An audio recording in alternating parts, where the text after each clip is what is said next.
সমুদ্রের নিচে কি আছে জানো? তুমি বিশ্বাসই করতে পারবে না। তুমি কি জানো আমাদের পৃথিবীর সমুদ্র কতটা গভীর?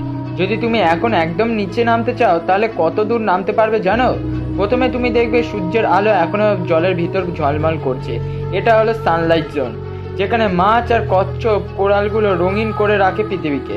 কিন্তু নামতে নামতে আলো হারিয়ে যাবে, আর তখনই শুরু হবে টুইলাইট জোন। এখানে আলো কম কিন্তু রহস্য অসীম। আরো নিচে নেমে গেলে পৌঁছে যাবে মিডনাইট জোনে। এখানে অন্ধকার এমন যেন সূর্য কখনো জন্মায়নি এখানে। এখানে বাস করে এমন প্রাণী যাদের চোখ আছে কিন্তু আলো নেই। তারপর যদি নামতে থাকো তুমি পৌঁছে যাবে অ্যাবিসাল জোনে, যেখানে চাপ এত বেশি যে একটা সাবমারিনও চ্যাপ্টার হয়ে যেতে পারে। আর একদম নিচে আছে ম্যারিয়ানি ট্রেঞ্চ, গভীরতা প্রায় 11,000 মিটার, মানে একসাথে 36টি আইফেল টাওয়ার বসানো যাবে। এত নিচে এখনো পর্যন্ত মাত্র কয়েকজন মানুষই পৌঁছেছে, বাকিরা শুধু কল্পনাতেই দেখে গেছে সেই অন্ধকার জায়গাটি। তাহলে ভাবো সমুদ্রের নিচে এখনো কত রহস্য লুকিয়ে আছে যা হয়তো মানব সভ্যতা কোনোদিনও জানতে পারবে না। যদি তুমি এমন অজানা তথ্য পছন্দ করো তাহলে ভিডিওটা লাইক করো এবং চ্যানেলটাকে সাবস্ক্রাইব করো।